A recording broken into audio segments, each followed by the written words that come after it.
This season of Quantum Kickflip is brought to you by MythWorks. Original worlds, original stories. Find out more at www.myth.works. Previously on Quantum Kickflip. Our crew has finally come back together after this wild emergency situation of a soliton attacking. I guess the way you apply to be a part of the XBF is you do the Wanda curve and send in your video with your time. Yeah. And we're going to be going right past, and well, I don't know, what do you say? Do we have time to make a pit stop? This is actually such an important role. Do we get into the Extreme Blaster Federation? If we can roll a 6, we get a legacy. If we fail, we take a doom. On a 4 and a 5, you get a style. No 6s. It's passable. They are talking about prom because of the recent announcement of the 3 couples running for prom royalty. The first being Marla Pronger, alongside the extremely athletic and attractive popularian Kef Dubnum. The second being Grayling Palette, the multidisciplined artist alongside their muse, Aurora, the floating pillow-sized crystalline structure from Prismatia. And the third being Jake and Miserée. So, did you like the kiss? It was surprising, but yes. Would it be alright if we did it again, but it's not the prize this time? I'd like that. It is my understanding that you used to hang out with one Marla Pronger. Marla Ronger. That's what we used to call her here. It all started with this one video. And that's when Esther realizes the name of the video is Robes Rip Idiot Eats Scrod Brackets Funny. Can you send me that video? Absolutely. Our characters come back together and head back towards Null. The only thing left to resolve in this story in my brain is prom.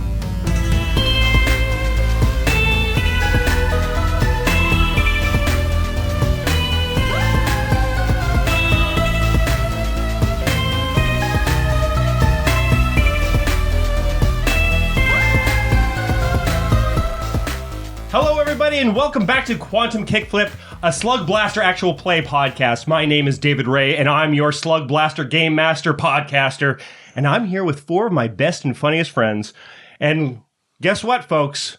We're at the prom episode. We haven't had a prom episode. So I think the question for today, I think we were talking about this before. Did anybody actually have a prom? Broadly speaking, I don't think so. Like a grad dance, yes. Yeah. Ours didn't have like the king and queen and the conventions of prom. Yeah. It was just like a grad dance. Like, dance, yeah. I think it's an American thing also. It's very much so. The question is, what's a story? What's something you remember from your grad or, from the dance, the graduation ceremony, whatever it is? What's the story from that era of your life? Hi, my name is Laena, and I play Miserée, the heart playbook with the voidwear backpack that is her. And I'll talk about what I wore to prom. I wore this, white dress, very much a wedding dress. This, strapless deal, had, poofs. Very schmancy. I paid $10 for it. What?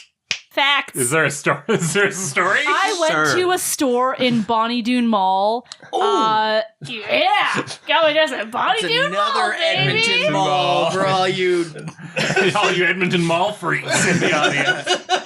Picture a hallway with stores in it and a food court. And the Zellers half of them are stores and half of them are not anymore. They are very not, including this store that I went to. I want to say it was called Fairweather, but I could be making that up. It had a clearance aisle in the back, and I got 3 dresses. 2 of them were $15, and the third one that was my grad dress was $10. Hi, my name is Michael Vetsch, and I'm playing the Grit Playbook that is Flobert, Bubby, Slyman, the Sentient Goo Boy. The thought that comes to mind for me isn't actually from my grad, but from when I was in grade 11. I think that would always happen at the convocation, the sort of walk across the stage, get your diploma ceremony. They would have the band students from grade 10 and 11 come and be in the pit and play Pomp and Circumstance through the whole sort of entry and thing. It was just like a thing that happened. And for whatever reason, they started us playing at the wrong time. So we were playing Pomp and Circumstance early, but instead of stopping us and then starting us later, we just kept playing. So we played Pomp and Circumstance for 15 minutes.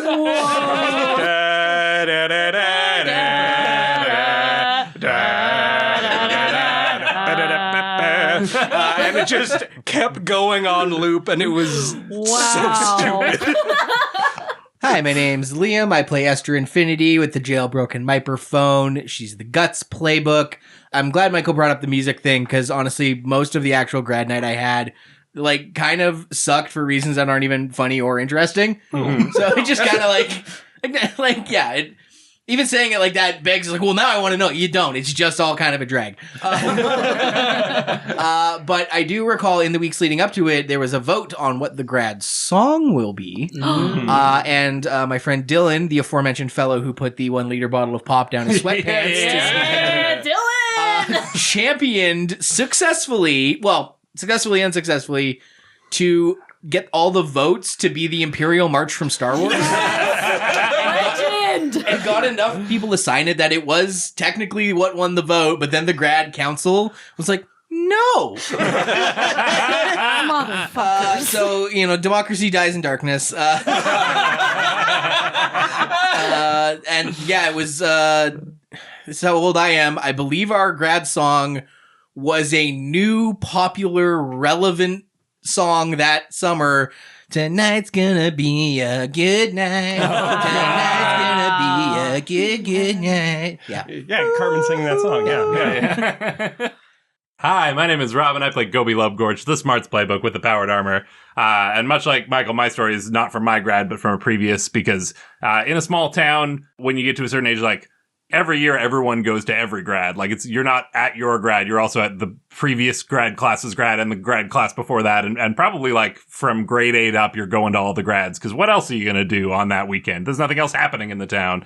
And they would often bring a professional hypnotist out as part of the, grad fun, part of the dry grad experience. And it was specifically a guy from Edmonton that many of the comics in this room know and are familiar with. Was He it hosted really? a show on CJSR, absolutely. Damn! Yep. And he would do this exact same hypnotist set every time, which, the professional comedians, you got your set and you fine-tune your jokes and whatever. But the problem is that we all go every year. And so there was a kid in the grad class above me who, like, went several times and volunteered several times to do the bit where he just, like, he did the exact same routine when he was hypnotized. He, like, had all the same, like, funny little dances and jokes and stuff. So, like, clearly wasn't hypnotized any of the times because he recreated it 2 years in a row. And the audience was losing their minds at this because we all got the joke and the hypnotist thought he was fucking crushing it because, like, this kid's getting all out. Like, I got to bring this kid. Oh man, he's doing great. And little did he know we were all laughing at this guy exposing the fraud of the hypnotism show. Anyway. Hello, my name is David Ray. I said my name earlier, but I guess I'm back. Hello, I play Jake Stanley, the Chill Playbook, and I have the Riff Ninja sneakers. I actually went to an American prom, legitimately. And the story, like how I wound up there, I feel like my whole week being in South Dakota could be worth some Patreon content because I had an adventure down there. But what I had to do was I had my last play on the Friday night, and then I had to hop on a flight the next morning, flew into Sioux Falls, get off the plane in my suit. I had my little boutonniere already on my suit, and I had, like, flowers with me, going through customs and all this stuff, and went straight to the prom with this girl that I had such a crush on. I was, like, literally the Canadian boyfriend they always hear about. I was like, no, I'm dating somebody in Canada, and I actually showed up. So, that was a very lovely time. I felt very cool being on a plane with a suit on. Yeah. Like James Bond over here. Regular James Bond. Well, with that, let's get into the episode. It's time to play the game. It's time to play Slugblaster. Prom night.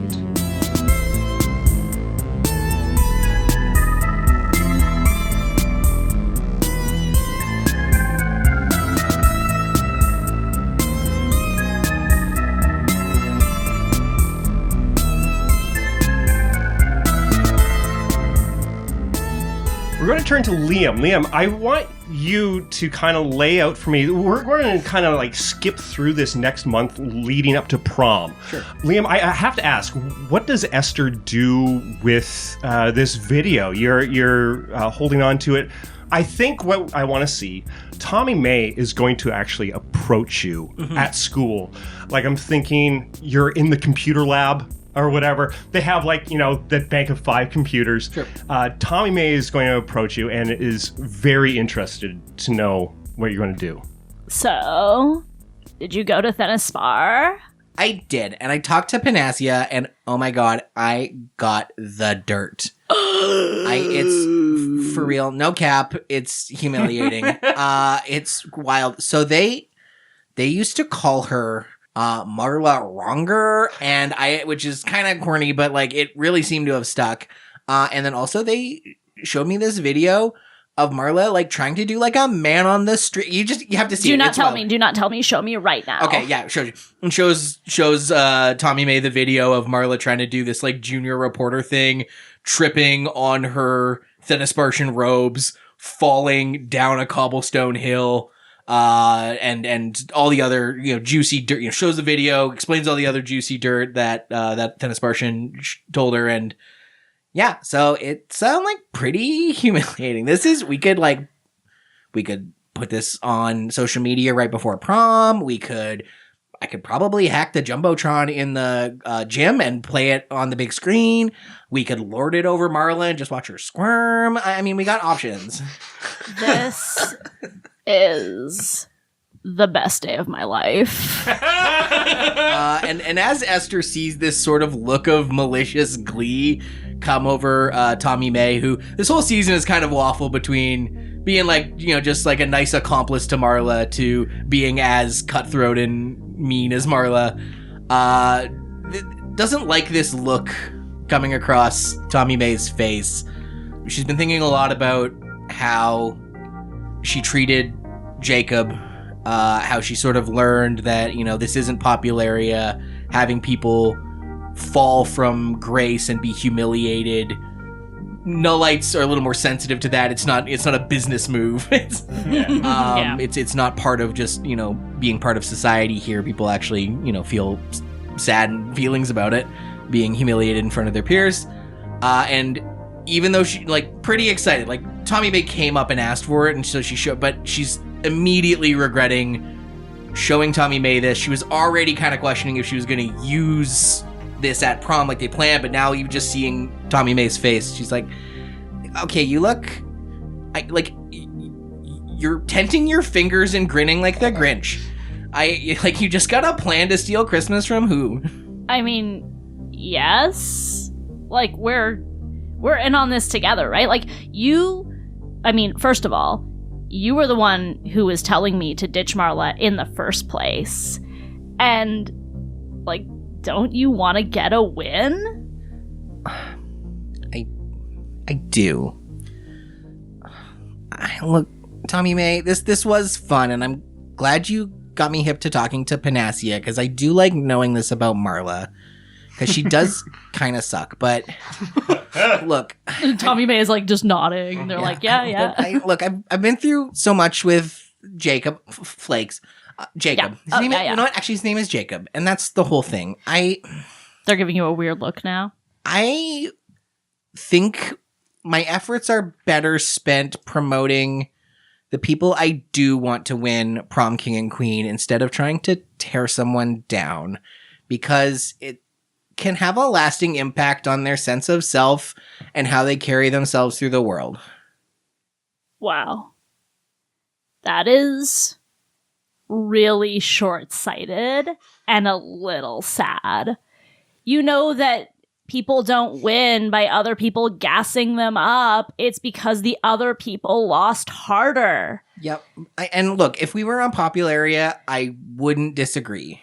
Because, yeah, I think I established Tommy May is Popularian, yeah. That's how we do it back home, and I get it. But no, I'm sorry. I actually think we are making a mistake trying to use this, and I think I've decided we're not gonna lord this over Marla. Really? Well, maybe that shouldn't be your decision to make. I see the link on that video. I can hack the Jumbotron as easily as you with my phone. Yeah, but like respecting other people's, sense of self and not Road, being mean. rip, idiot, eats, scrot, brackets, funny. The brackets are right. It's funny. People need to know about this. Come on. This is going to be a defining moment for me. It is going to be a defining moment for you. We gotta do this, Esther, and I think we will. And if we aren't, I will. Oh, God. Oh, God. Yeah, man. Why did I do this? And so now Esther's like suddenly like I said, she was kind of on the fence whether or not she was going to do this at prom, but she realized she sort of let the cat out of the bag by just telling Tommy May. Yeah, they got the link now. And yeah, the information's out of the bag. It's not really her choice anymore, and she immediately regrets telling Tommy May. And that's when she has an idea. And I might need to make a roll for this, Mr. GM. Okay. But I've had one ability this whole run that I've never got to use from the session Robyn GM'd. Neuralizer. Roll to destroy the last couple minutes of a subject's memories. Fragments remain in the submind, floating around to the surface over time. I am going to try to wipe Tommy May's mind. Okay. Okay. Tommy May, you're right. Come read the URL on this link. It's right here on my phone. We definitely need to touch foreheads for this to work. Not for any kind of weird psychic reasons, but for phone reasons. Look, if you have a crush on me, just say it already. And as their heads touch, I'm gonna make a roll. I'm adding a D6 for my attitude. Okay. Oh shit. That's really all. The Neuralizer is a playbook ability, not a... Yes, it's not so from... that's my... As the guts, I get 1d6 in my attitude pool. Do I take a double dare? No. I'm gonna heart of the cards. I mean, you're marking trouble. What are you going to spend it on? You know what I mean? Good point. You know what? Thank you for Laena's sense of... I'm gonna double dare. So I'm gonna take a dare. Mm-hmm. Call it a double dare. Mark 2 trouble plus 2d6. No, I can't mark trouble. I have filled my box. I never Yes, I filled it last run. Oh shit. And then I bought the scene where I got this, and then I'm like, well, we're done. This is prom and then the epilogue, so I don't need to clear my trouble box in that time. So actually no, I have painted myself into a corner here. You can give bite for dares, or you can also introduce other problems. No, two dice. That's all we need, right? That's all we need. Yeah. A 4. Okay. 2 and a 4. Tommy May's gaze kind of, their eyes cross and you realize, their memory is gone. The thing is, you can see that the link is still active on their phone. They lock up their phone and head off. Yeah, they're kind of blank in the memory, but all they have to do is click on that video. So they don't have a memory. They're going to open up their phone. They're going to see the link. You're hoping that, they refresh the browser or get rid of it, but they still have access to the video. They just don't remember seeing it at this point. Oh, hey, that's mean and cruel. I got a 4. Okay, well, I guess I did successfully wipe their memory. Yeah, you did. It comes with a problem. Yeah, it comes with a problem. Okay, and you're walking away because you didn't realize we just had a conversation, so you're just strolling up. Tommy May. Oh, Esther. Did you go to Thenis Bar? Did you get the thing? No, yeah, I know. I couldn't even remember that that person's name. So I guess. Was I supposed to be? You told me to meet them by the savory ice cream stand and the hot sweet soup stand, and I just got confused. And then an arborist yelled at me, and a bunch of other things happened, and I didn't get to do it. Sorry. Oops. Dang, that is bogus home slice. Yeah. No. I guess we'll just have to stick it to Marla some other way. You know what would really grind her gears, I bet? Because, you and her have been pretty tight through the whole school year, but, you and I are definitely getting to be fast friends. And we're 2 popularians, right? Yeah. What if you were my prom date and you went to prom with me? like not like a romantic thing, but like two close friends who want to, go to prom together. Like, I don't know, has anyone asked you to prom? I mean, like, there have been, like, a few people, and I was just kind of, like, sifting through my options. And you can tell they're, like, posturing maybe a little bit. Maybe they have a few people on call, but maybe they also don't. And they're like, but that would, I mean, it's no whatever Panacea had, because, like, she really did say it was, like, a be-all, end-all option. But that works, too, and yeah, you're pretty cool to hang out with, so I'd go to prom with you. Sure, and yeah, I'm sure Marla would hate to see you and I hanging out and not with her, so... Yeah, true. That would bother her for sure. Yeah, okay, well then I will see you at prom. I'm looking forward to friendly prom date with you. Friendly prom date. Okay, cool. Gridge and cool. Yeah. Oh, she's trying to like find a lie. Like, oh, we should all reset our phones now. No, that doesn't make any sense. I'm just gonna shut up and hope for the best. You know what'd be so cool is if we all did a factory reset together. That'll like bond our friendship. Yeah. Let's all like clear our modern. browser history. No, it doesn't. At least you can keep an eye on them at prom now. Exactly.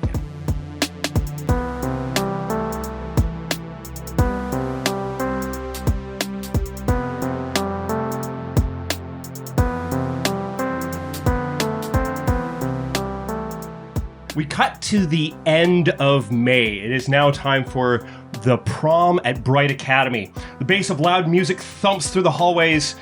Teens with their dates or their group of friends hand over their tickets to Miss Hannigan, the gym teacher who was once known as Mrs. Haversham until she succumbed to her marital sickness. People are also, some are handing in their ballots into the vote box for who they want to choose as prom royalty.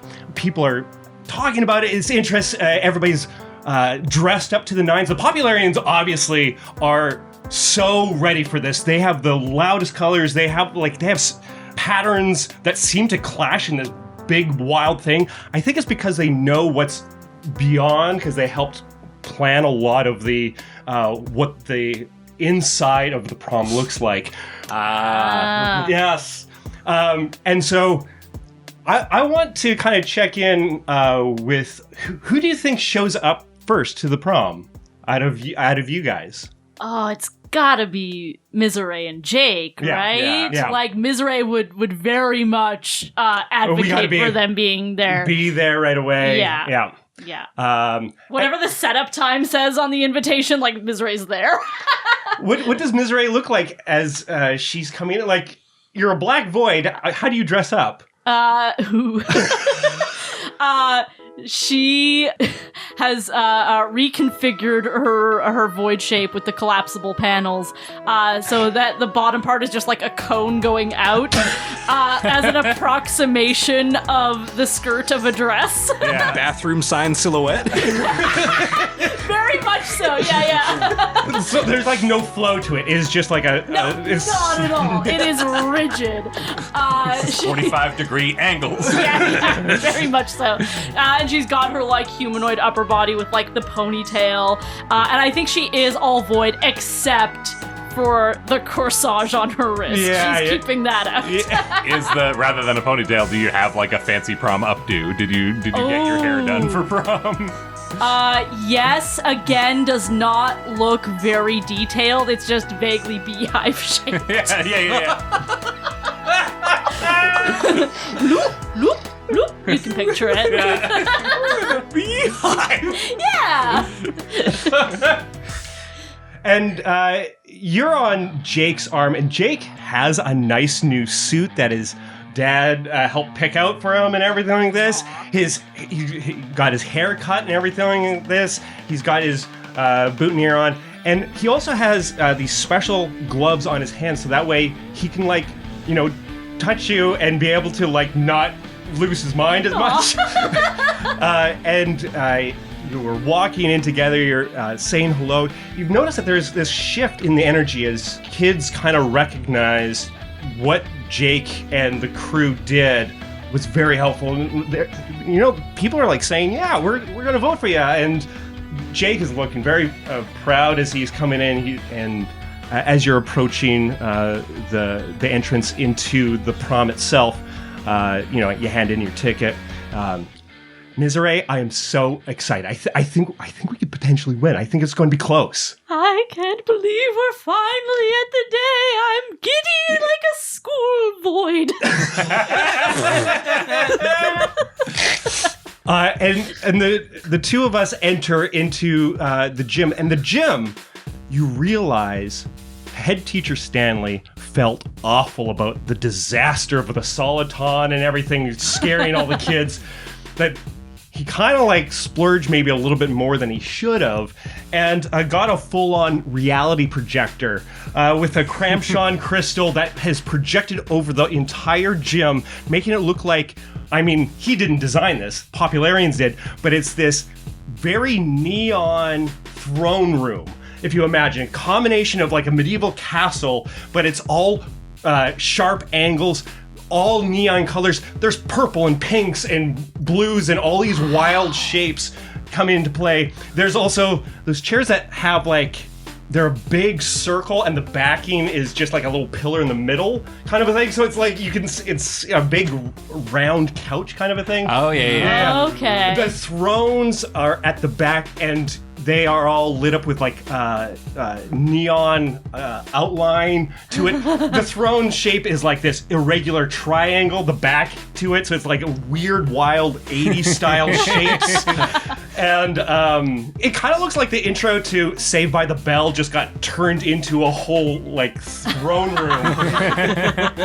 And of course, a lot of the Popularians are matching this aesthetic. You know, big shouldered pads and everything like that. You gotta go way out like a half foot off their shoulder. I'm picturing like shreds of the fabric are actually like coming off and kind of floating behind and around them. There's like some people that have tassels coming off their arms and everything. It's wild. I want to go over to who do you think would be next coming to prom? I think as you guys enter the gym, Goby is sort of standing awkwardly alone by the snack table and sort of like sees you and waves you down. And is like, oh, guys, and lumbering towards you in his suit of armor. Over top of the suit, he's gotten the biggest rental tux that the store had. And it is stretched to its capacity. The buttons are barely holding together. But he's wearing a suit over top of his power armor. Goby, you look resplendent. Oh, thanks, Miserée. I don't know. I mean, I tried my best, but it hurts my eyes to look at it. My date insisted that I coordinate with the dress, and it's in a color that my eyes can't perceive, so it just hurts when I look at my tux. But I think it looks okay, hey? You look wonderful. Well, Oh, that's a clue. Your date has tetrachromacy. Yeah, I mean, I wanted to ask someone, and hang on, hold that thought. And he glances over to the door, who, as they're talking about this, the door swings open, and Rhea and Connie, the two Operablin twins from the former Pinnacle project, short for Variable in Control, Rhea and Connie, enter in. They're both in their prom dresses, also in this tetrachromatic fourth color. And Goby has asked. He has biology class with Rhea, and they've been partnered up on lab projects. And he thinks she's very smart and very interesting, and has interesting ideas about science and stuff. And when it came time to ask someone, he thought of her immediately. The problem is that the only difference between the two of them is the way they wear their hair. Rhea has one bun and Connie has two. Yeah. In their frizzy hair. And he asked her right after Rhea's on the swim team because as a member of the Pinnacle Project, she's also peak physical form. Yeah. So he asked her right after swim practice, and she had her hair up in her towel. What he didn't realize is that Connie is also on the swim team. He found this out later, and he's not 100% sure which one he asked to prom. he did have a person in mind that he meant to ask, but he's not entire. And whoever he asked said yes. They've shown up here and they both have elaborate prom updos, which doesn't help clarify the situation at all. I have to go figure this out. Wish me luck, I guess. And he's holding a corsage and kind of looking back and forth between them. It's like, what? Who do I? Oh no.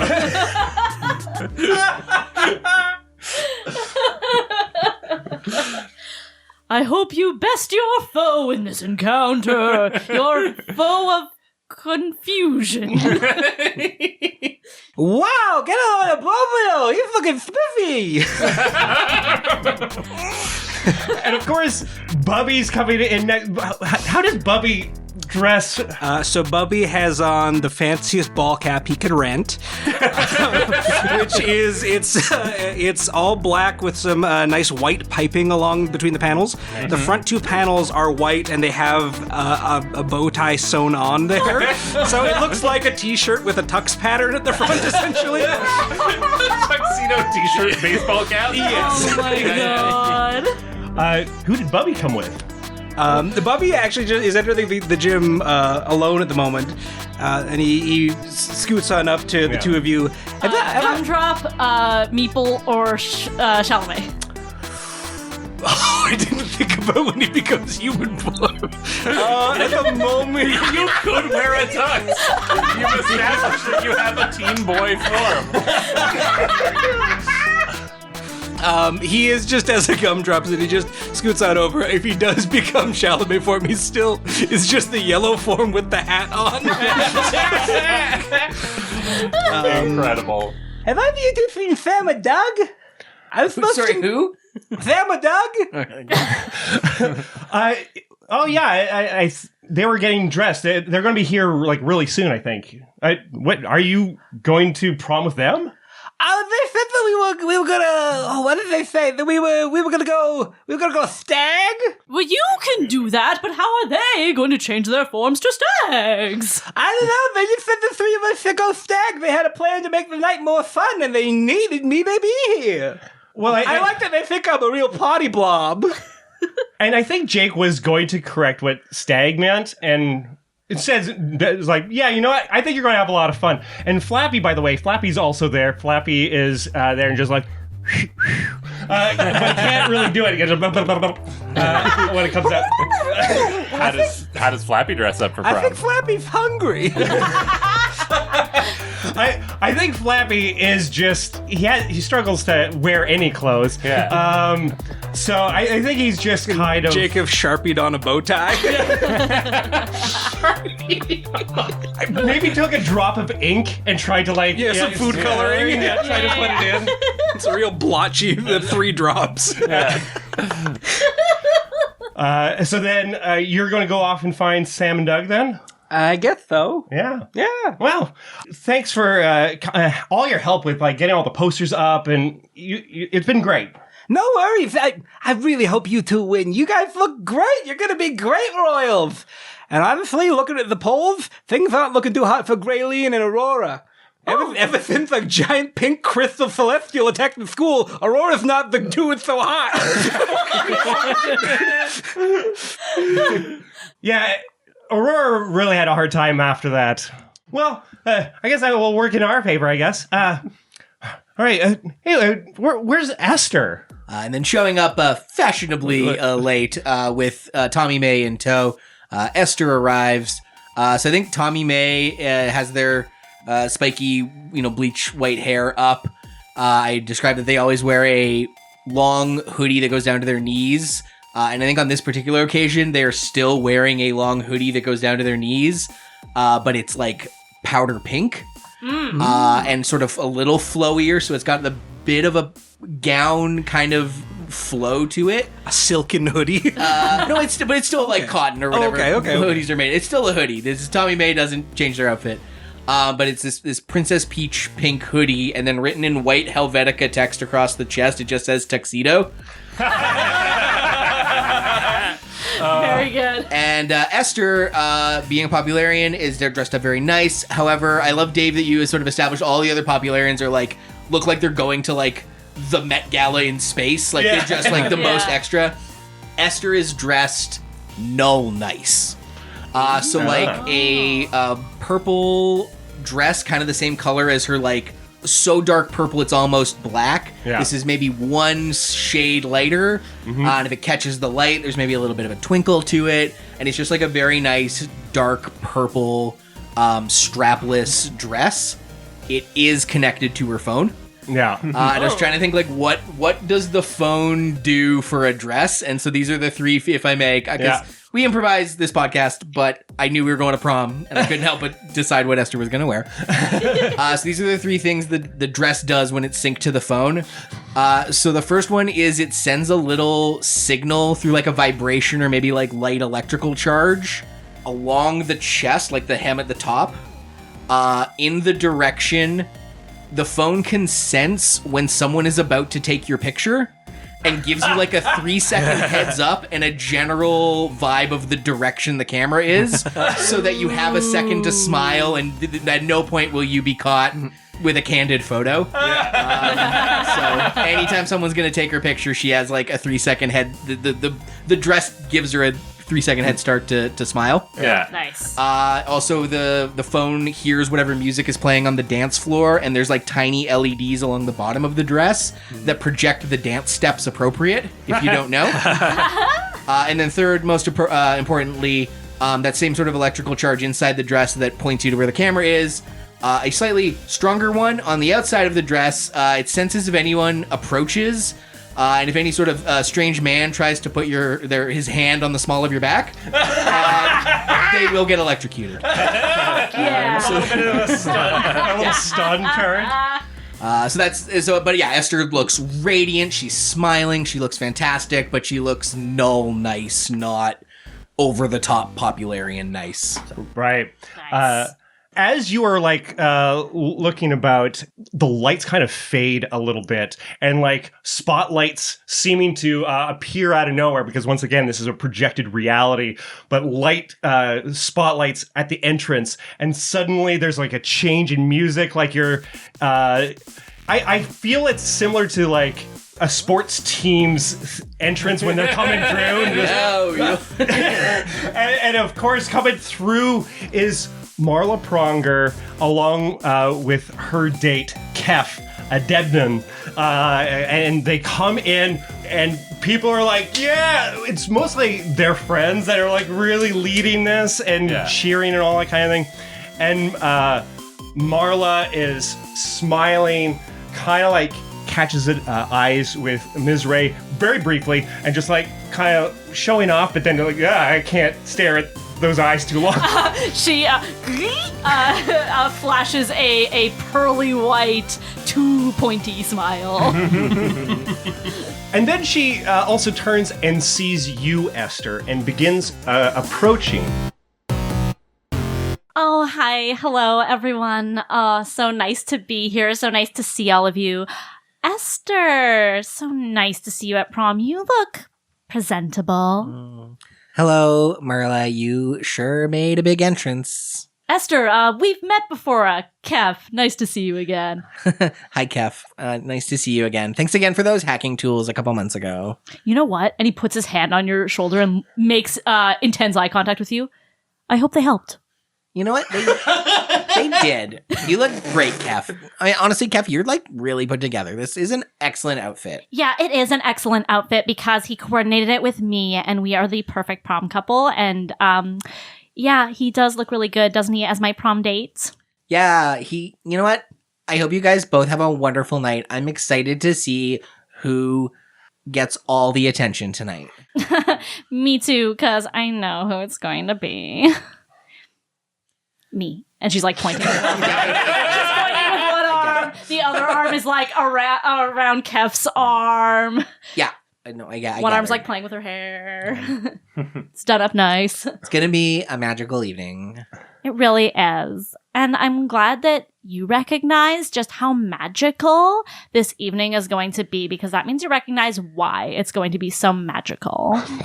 Bet. Toodaloo. Come on, Calf. Nice seeing you, Esther. Yeah, you too, Kef. Tommy May, you're awfully quiet. Oh, yeah, well, I think that her time in the spotlight is going to be short-lived. I do not know when you sent this to me, but I saw this video on my phone, and it's incredible. I didn't send you anything. Well, I don't know how else I would have got it. Well, you're a real... you learn from the best scoopmonger I know, so maybe you're getting info you didn't even know you had. Is it credible? How do you even know that wasn't like a plant? Maybe it's some kind of disinformation campaign. Well, however it came to be in my possession, maybe I am just that good. What is it? Can I ask? It is a hilarious video of Marla doing this, like, you just have to see. I can't explain it. You just have to see. And they show you the exact video that you showed them, but days ago.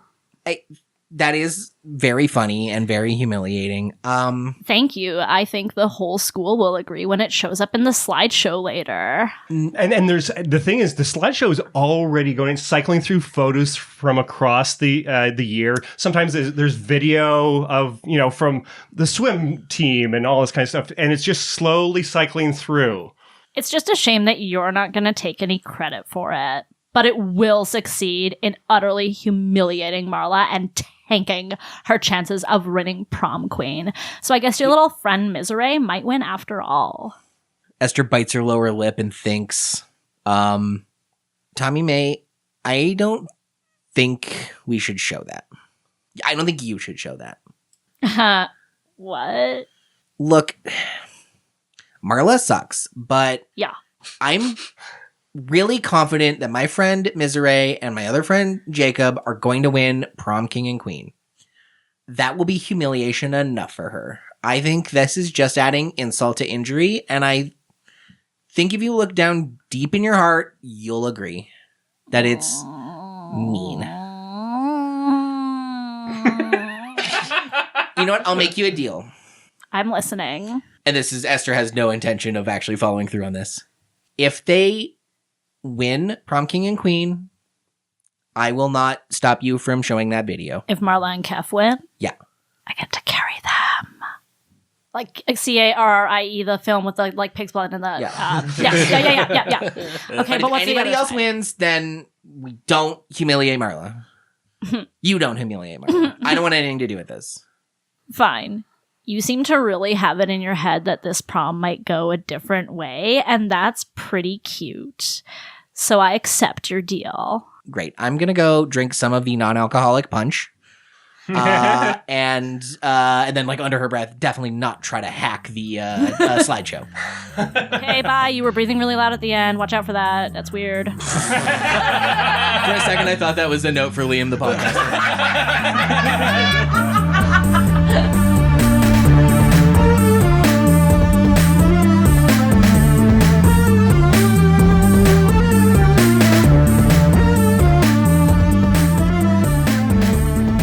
Check in with Goby real quick. You are there with Rhea and Connie. Which one is which? It's a little difficult. Yeah.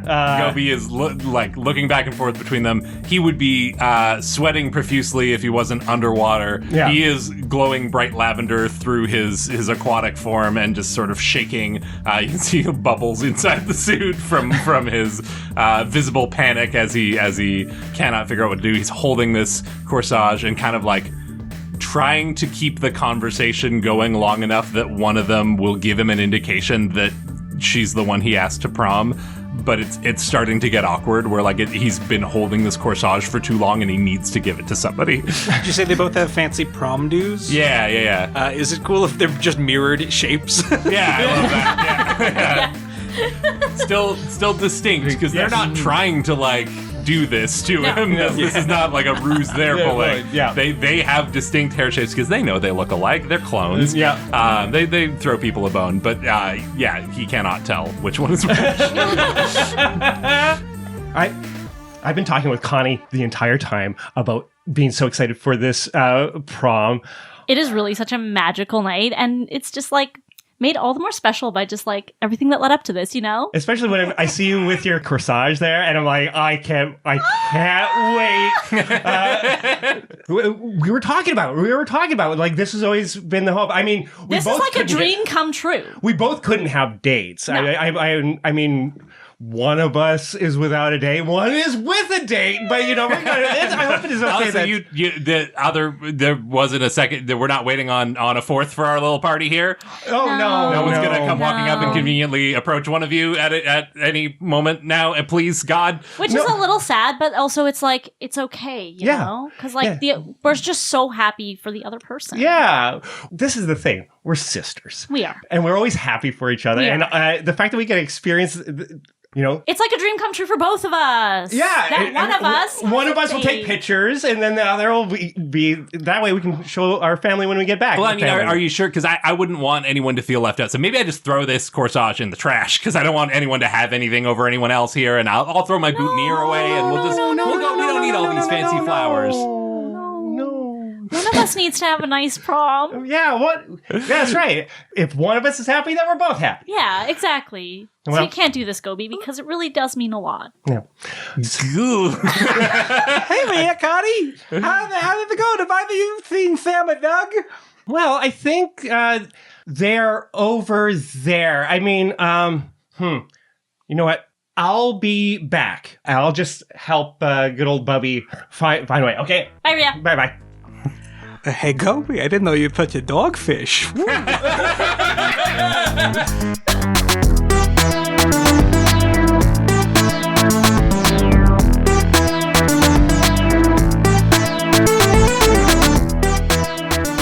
So Rhea's going with you, Bubby, and like, well, I think it's just right over here. I think that's Sam and Doug right over here. Oh, yes. Oh, thank you so much, Rhea. Yeah. Guys, it's tough to see when you're only about knee-high to everybody. I totally understand. Well, why are you hanging out with Sam and Doug? Like, I didn't know that you were friends with them. I didn't know I was friends with them either, but they both said that I would be integral to their night going well. Well, I'm sure it's very exciting. I'm very excited for you. Oh, I'm quite excited too. Yeah. Well, I got to get back to my sister. She is on a date, and I'm... I'm so excited. It was the first time that anybody's actually tried to date us, because they always get confused, and it's just so nice to know when somebody definitely knows who you are. Right? You know what? That would. I could definitely empathize with that. I'm so happy for the both of you. Yeah. But aren't you the one that's the lab partner? Yes, yeah, you're the one I meant to ask. Yeah, the worst outcome for me. Yes, that's what it is. Well, you all have a great night. I'm sure it's going to turn out just great. And, there he is. There's our boy. How's it going? Hey, Sam, Doug. Sam and Doug have picked you out, and they're running up to you. They've gotten intentionally baby blue kind of text. They are like doing the whole thing like, isn't it funny that we're wearing the blue suits? and they've already got spills on it and everything like this. Nice to see you. Yeah, man, nice to see you too. Hey, Stag! Stag! So, listen, we did tell you that you were going to be, like, integral to our plans, right? Yes, you did. What sort of plans do you have? We gonna start a flash mob? I didn't learn to dance. We're going to spike the punch. You gonna play volleyball with the punch? No. Spike, like, kind of glances around the gym, make sure no one's over here. We're going to put booze in the punch, man, to make the night more fun. You're putting someone's boobs in the punch? He looks like he's considered like, well, maybe. Booze, man, alcohol. We're gonna everyone's gonna get loose. It's gonna be a great time. Oh, it'll make everyone have a fun time? Yeah, it will. Yeah. Oh, great. Yeah, that sounds great. Should we tell everyone? Hey, guys. No. Here's the thing. It's against the rules, but you know, you're a Slugblaster, right? Yeah, I guess so. So you know about how sometimes you do stuff that's against the rules, but it's really fun and cool, and everyone should do it, but you'll get in trouble if people find out that you did it. Anti-establishment, I get you. Yeah, okay. Right, you're not stupid, you're just naive. Oh, no, I am. I'm both. Player is losing it. Character is just nodding along. So listen, we figured that you'd be the perfect guy because, like, they're going to be watching. I mean, they're going to be watching the punch in general. If anyone like is acting suspicious around it, but specifically Sam and me, they're going to be watching us like hawks because they know that we're going to try and spike the punch because we've been talking about it all year. We also spiked the coffee at the PTA meeting. The swim meet, we spiked the Gatorade that they dumped all over the couch. That one was a bit of a waste. You guys are such geniuses. You've been playing the long con by making yourself the target. Everyone suspects you and won't know that there's a third man involved. Exactly. I'm That's second exactly shooter. what we were guessing. And we got your grassy knoll right here, pal. And Sam points up to the ceiling. Just drop it from the ceiling. All right. Doug pulls out a flask and is like, "Can you, like, if I give this to you, do you have like a pocket or something? You're not wearing clothes. Should I just?" Here. At that point, Bubby grows up into his Chalamet form, and he grabs onto the suit jacket that his form has taken on and opens up. He's just peeling away more slime, and he tucks the flask into a pocket inside the jacket, but you can still just see it floating in there. Translucent. And he taps it, and he gives what would be a wink, but he doesn't really have defined eyes. He does the old, like... tap the forehead. Yeah. No, I don't know better. So yeah, we were thinking you could just like goop your way on up to the ceiling and then drop it in straight from above, and no one will see you approach. Oh, sure thing. I'll get right on it. What happens if I get caught? I see that Mr. Stanley's the one serving out punch. If you get caught, we don't know each other. We never met. We haven't met you. I've never met Sam. Yeah. Doug, that's the shame. Sam's a great guy. I know, right? I tell him that all the time. He has a lot of negative self-talk, but I tell him he's a great guy. You're a great guy, Sam. You know, the two of you're real stand-up gents. Looking out for the betterment of the whole school. It's been a pleasure to serve with you boys.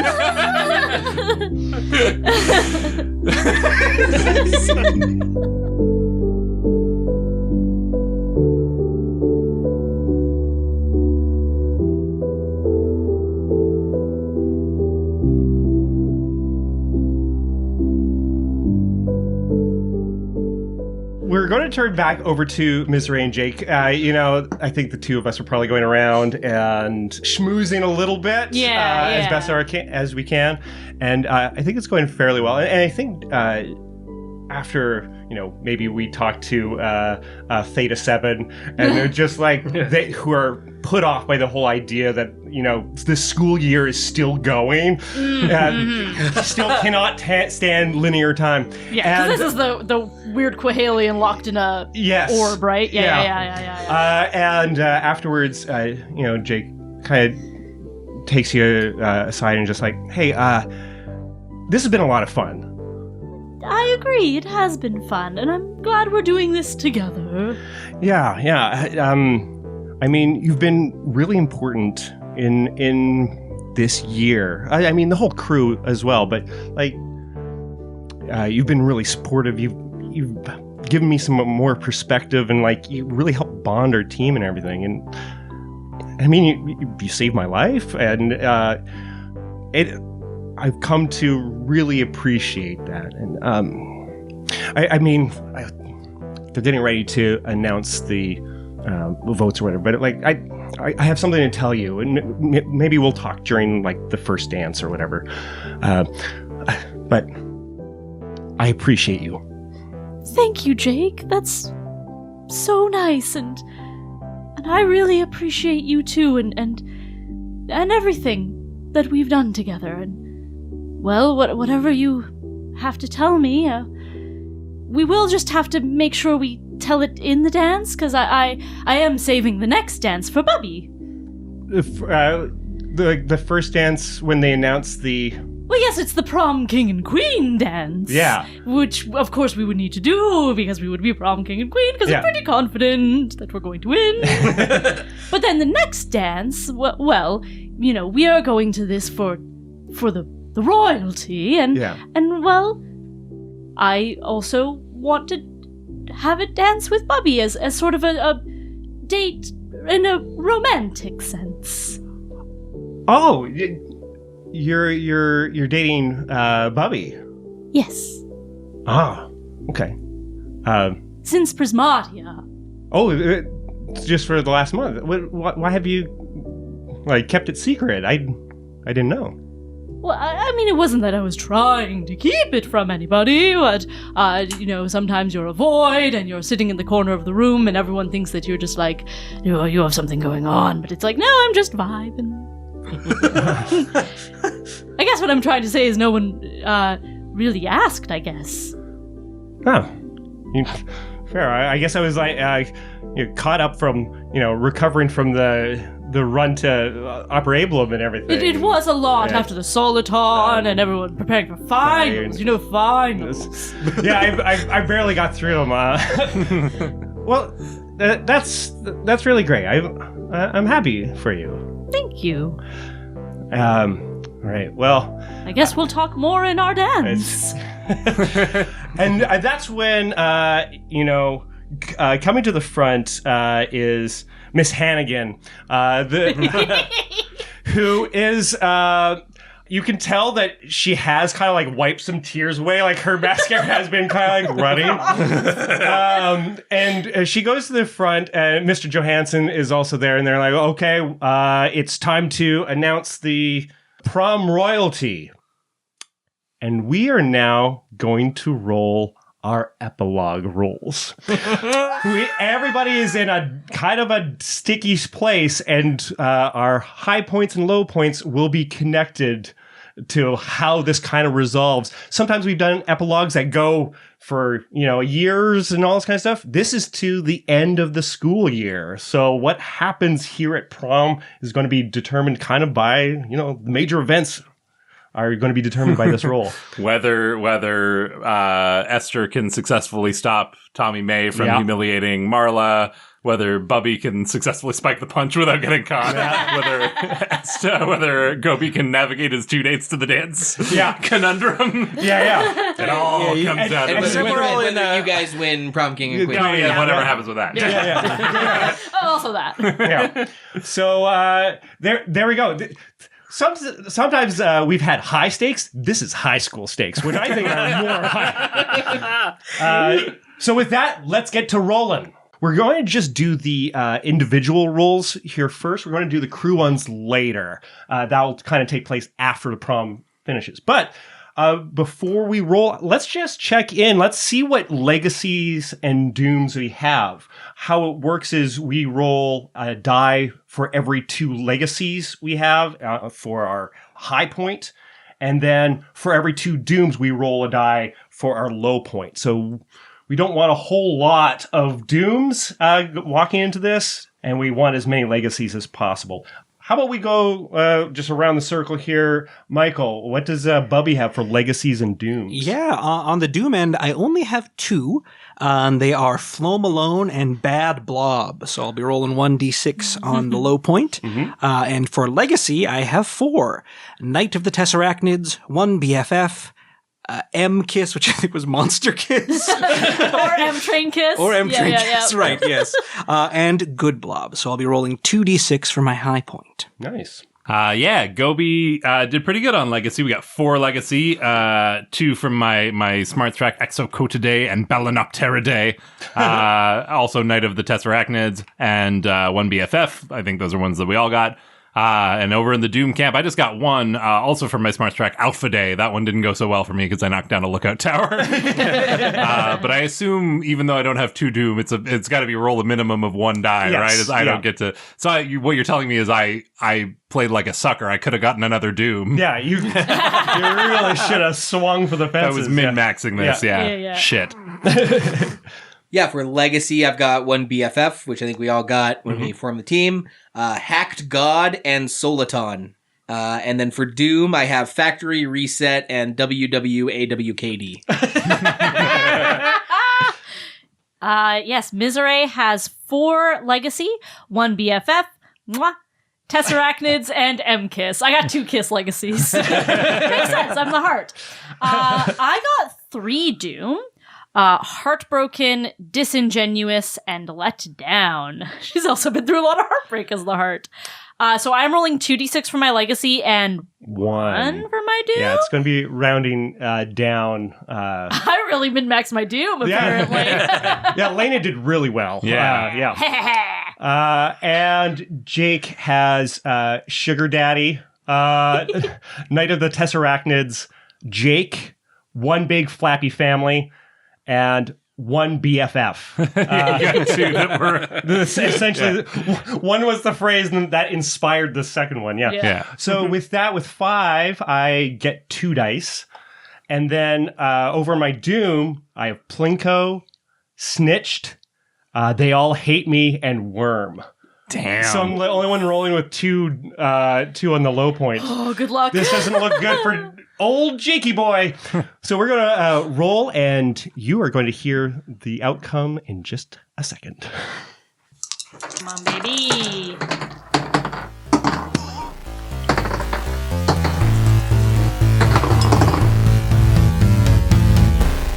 Hello there, beloved listeners. It's me, Laena. Thank you so much for listening to the finale and season 3 of Quantum Kickflip. Your support genuinely means the world to us, and we love you so much, and we love this story so much, and we love that we get to share it with you. Now that season 3 has come to a close, we will be hosting a cast live stream on the Wilkie's Candy Lab Discord server on Sunday, December 21st at 12 p.m. Mountain Time. This is your opportunity to chat with the cast of Quantum Kickflip, celebrate season 3, and ask any of your burning questions. While season 3 is coming to an end, we are still keeping our Patreon going. If you subscribe, you can get access to outtakes, talkbacks, and more. In the new year, we will be releasing player-specific interviews that goes a little bit more in-depth on us as people, a little bit less focused on our characters or our performances in any given season. And if you subscribe to our Patreon today, you can hear even more outtakes from Liam's Tessarachnid run. Here's a little taste of that. It might be a spoof. You just doxed your baby. We'll bleep it. We'll bleep it in post. I was alone with... To listen to those outtakes and so much more, head to patreon.com/quantumkickflip and subscribe today. And now I'm going to hand things over to Marla Pronger with a special message. Wow, thank you all so much. As you all know, I am Marla Pronger, and I ran for prom queen alongside my compatriot, Kef Debnam. And to be here in front of all of you today is such an honor, and I have so many people to thank, and I couldn't be here without them. A very special thank you to Diamantina, Aratlon, Nash Fesman Farmer, Craig from Canberra, Australia, Bronze Dionysus, Mana, and Chun Chun. That's Chun with a Z, Chun. I could not have gotten here without you, and I promised myself I wasn't going to cry. But to be the prom queen is like the most important thing to me, and my victory could not have been possible. Marla, who are you talking to? Nobody! Well, you need to get out of the bathroom because they're about to announce the prom royalty. I'm coming! This season, Quantum Kickflip is proud to be sponsored by MythWorks. Thank you so much, MythWorks, for sponsoring Season 3. Their generosity is a big reason why Season 3 has been possible for us. I am so happy that Slugblaster is part of the MythWorks family and so grateful for their support. You can learn more about MythWorks by heading to their website at myth.works, or you can follow them on social media at MythWorksHQ. To stay tuned on the future of Quantum Kickflip, you can follow us on social media at Quantum Kickflip or join the Wilkie's Candy Lab Discord. In the meantime, thank you again so much for listening. Now, let's get back to prom.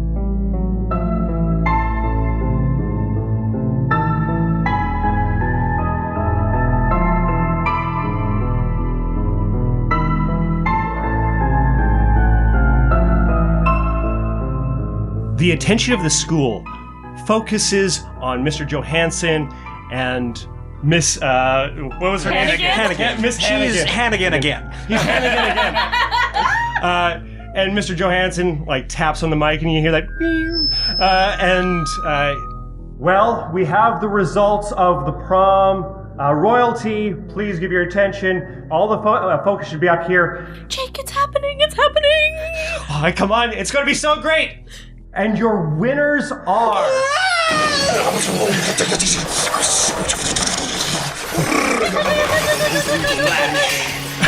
Playing. The punch bowl is all over the place. All the cups, the tables that had been lined out. It looked like it was supposed to be like a banquet table kind of a thing where all the desserts were. Completely demolished. And there is Bubby in the middle of it all. And right above him, standing above him, is head teacher Stanley, who looks down and sees, like, concerned for Bubby. But it can also see through his goop. What's hidden inside of his goop? Let's get out of here, Doug. Yeah, cheese it. We don't know this guy. We don't know this blob. We've never met each other or him.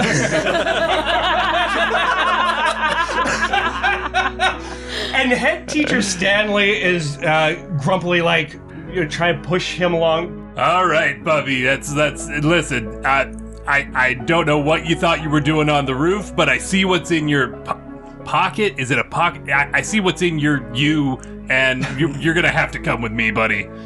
It's clear at this point, while Bubby was up on the ceiling of the gymnasium, trying to open up the flask inside of himself to spike the punch bowl, all the booze spilled out into him, and he immediately got very intoxicated and just fell from the ceiling directly into the punch table. So please, officer, I'm fine. I'm fine to drive. Don't worry about it. What? Mr. Stanley, my old pal, Mr. Stanley. Don't be a buzzkill. Come on, I can blob in a straight line. Mr. Bob, can I get a hand here? We got a situation. No, Bob, don't do it. Don't get your hands off me. And as Bubby's being dragged away, I think Bubby has this moment of like looking over and seeing Miserée, realizing you're being kicked out of prom, and you broke your promise to Miserée for this dance that you were supposed to have with her. Wait, I don't know who won. And this is me rolling a 6 on my low point. Oof. Oh boy. Very embarrassing, as Bubby is not allowed back in, won't be able to get that dance at the prom. Mr. Johansson just still holding the mic and just like kind of waited for this whole thing to go down.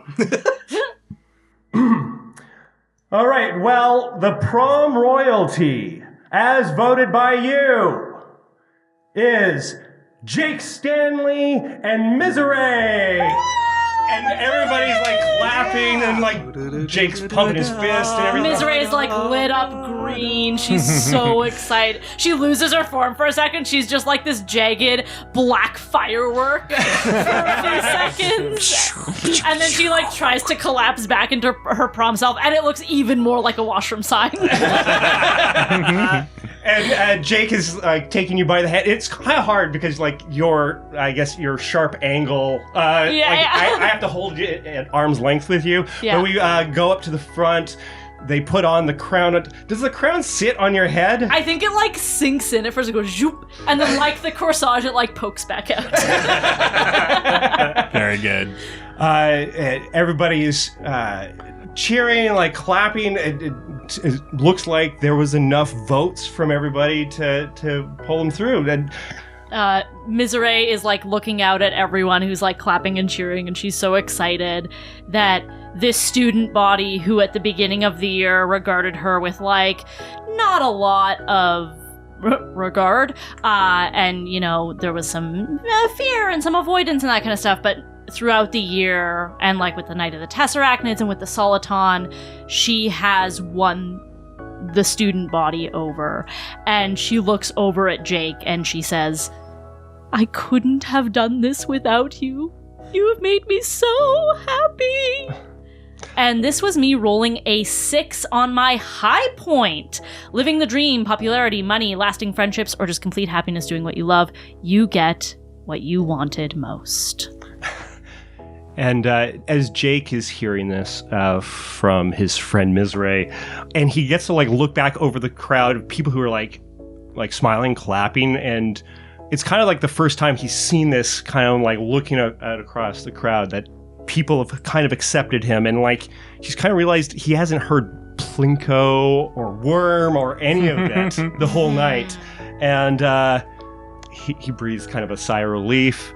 Does he maybe get a quick scan of the room with his little psionic window there that Yeah, it's for the first time that he's actually being able to open himself up and kind of just check in. Is even some of the people that didn't really care for him, are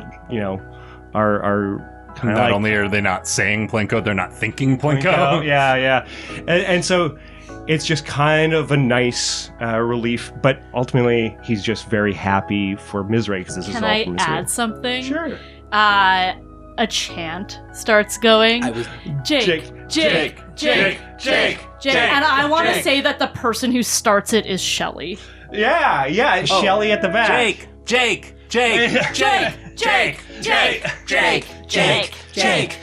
And I think Jake is also one of the people he looks to is Esther. I think Esther is fully into it, and he sighs with relief. And yeah, that was me rolling a 5 on my high point. A new friend, an old friend, reconnecting, progress, rebuilding, keeping at it. I think it's he had a rough year in a lot of regards, and maybe this doesn't make up for all of it, but it's at the same time it turned out fairly well for him.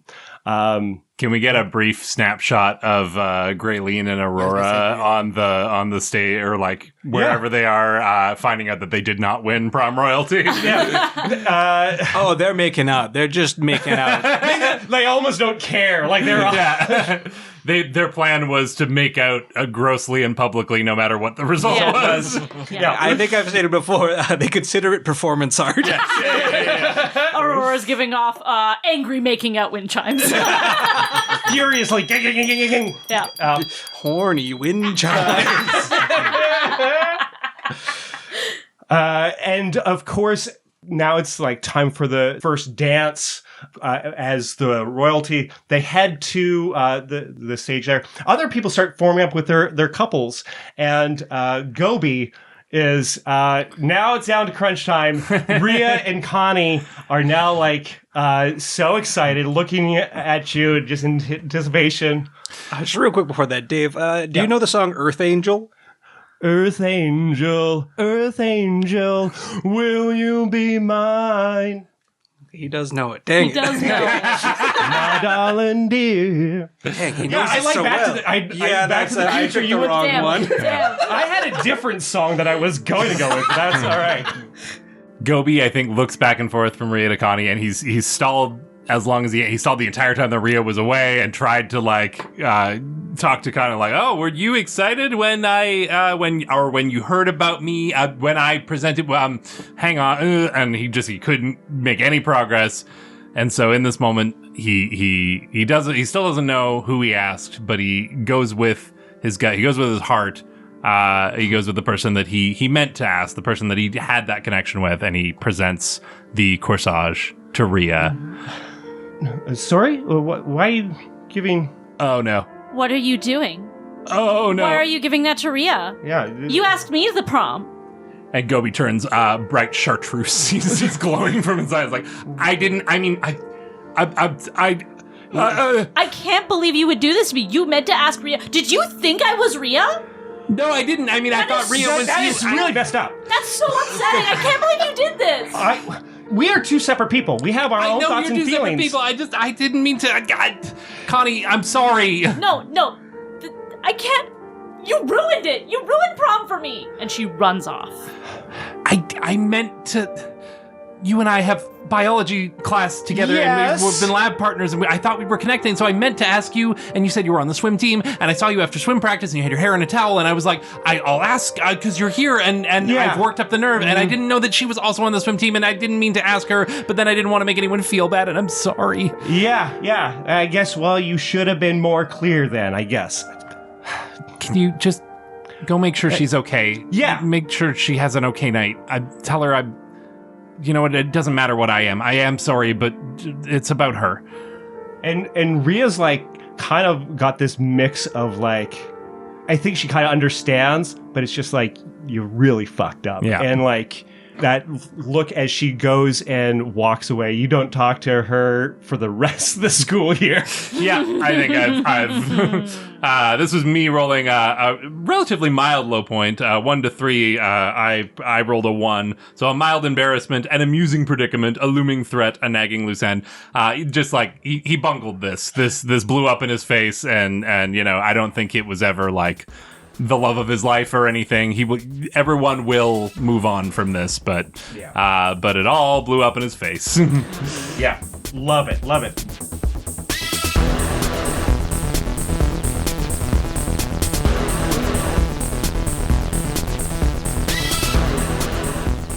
As the dance is going on, the videos and pictures are still going through the slideshow, and I think we're going to grab a moment with Esther talking with Tommy May. Like, well, they got the vote, so. See, Tommy May, I mean, Grayleen and Aurora do not seem to care, but Marla is fuming. Look at her. She's like so embarrassed. We didn't need to humiliate her at all. She's done it to herself. I guess the video would have been like salt in the wound or whatever. Exactly. And I think she's now hoisted by her own petards. We didn't need to give her any of our petards. We didn't need to do any of the hoisting. So, and now we can just have a nice night without, ruining someone's reputation. Also, look at Jake and Miserée. They're so happy. Jake, between you and me, Jake needed this. Yeah, this is good for Jake. And I guess you're right. Like, thinking about all the ways that I wanted to get back at Marla has been, like, kind of exhausting. Yeah, don't let her live rent-free in your head. Damn, that is what she's been doing. Esther just coined that in this reality. Well, then if it's okay with you, I'm just gonna beep, boop, beep, beep, beep, boop, boop, hacks the slideshow and takes that footage out. Yeah. But she's only looking for that footage. She doesn't, she's not, like, looking at the rest of the slideshow. She just found why that. would Yeah. she? Why would she? So do you want to, like, dance or whatever? Yeah, that would be rad. I would love it. Tommy May's form of dancing is swaying back and forth. Just a little sway side to side. and they look so moody. Esther has her big, wide smile. She's doing the shoulder. She's moving more. Again, they're not like, this isn't like a romantic dance. Like, maybe other people are kind of joining in with them. Yeah, they form a little, like, They're circle. cutting on the dance floor. Yeah. Everybody. They do the big circle, and when it's Wilbur's turn to go out in the middle, he does the split. He's going full Michael Jackson on everything. And sorry, to that end, that scene of Tommy May and Esther was my high point. I only got a 2, so it's just like, something simple. The word I took from that was something that can't be taken from you, and it's the lesson she learned about, treating people with respect and not humiliating other people for fun and profit. So yeah, that's sort of my high point of a 2, was she didn't do the mean thing. But I also, I'm gonna tee it up now. I also got, for low point, 1 to 3, I got a 2, a mild embarrassment, amusing predicament, a looming threat, a nagging loose end. Sorry, what's Marla doing? Why is she on stage now? We've moved on to dancing. What the is Marla doing? I think Marla takes the mic, and she has been looking at the slideshow herself. What are you doing up there? If I may direct all of your attention to the slideshow, this is an expose on one Esther Infinitee and the time she had her phone confiscated by Drow. Enjoy. What? Oh my god, no. Jeez. And the security camera footage from that drow facility the day her phone was taken by drow of her crying and screaming begins to play on the board. No, but here's the thing. But please don't take my phone. Sir, please don't take my phone. Oh my god. No, don't take my phone. No, don't take my phone. I'll give you anything. I'll take my arms. Don't take my phone. Take my hoverboard. Take my, I'll do another year at school. I'll live in Null forever. Just don't take my phone. I think there's laughter breaking out around the gym. People start kind of like, at first it's, Esther looks like she's in trouble and distress, but as she gets like whinier and higher pitched, people can't help but start to kind of laugh. Yeah, it's almost not even necessarily mean-spirited, but like Esther's always so composed that seeing her completely lose it is... She's going through all the stages of grief immediately. I think our alternate 90s teens are, in general, more progressive than real teens, but they are still teens. No one is laughing louder than Marla, and it's starting to put off Kef a little bit. He kind of creates some distance between the two of them. But it quickly moves on, too, because it's like, it is only slightly embarrassing, because it was only for, it's not a super long clip, and it's also, you got caught by drought. It's kind of like this is still a little badass. That's right. So you looked a little silly, but it's kind of Yeah, everyone, that's me. Hi, she's waving in the dance crowd. That's me. Marla's got my number. What a scootmonger. Nothing gets past her. And then is initially embarrassed, and then kind of looks around and realizes Marla looks kind of petty and sad, and she looks kind of badass and cool, but also she does look kind of embarrassed herself, and so this was a mild embarrassment, a 2 on the low point. This is sort of her spoiled her night. She doesn't want this to have happened, but it also gives her a moment as sort of everyone's coming down from Marla's stunt, sidles up to Jake and is like, I know I already apologized, but I just wanted to get your temperature, seeing me maybe get a taste of my own medicine. Yeah, I was going to say, that sucks that it happened, but, I mean, that's just one video. Nobody's going to care about that. Yeah, I mean, people are still watching the Soliton video, and I guarantee you that's going to get lost in the algorithm before morning. Yeah. So, hey, I'm sorry that it happened, but,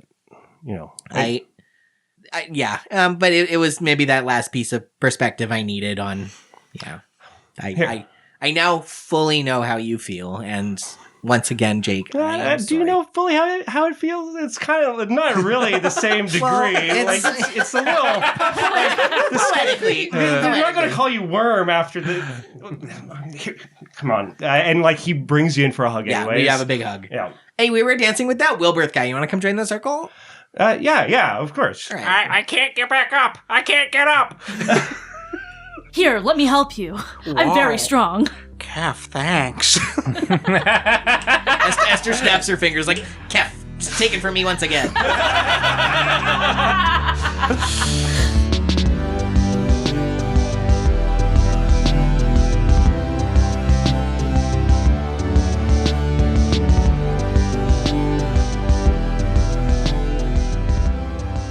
So during the song Earth Angel, it is kind of a cyberpunk infused one. So it's not the. Oh yeah, sure.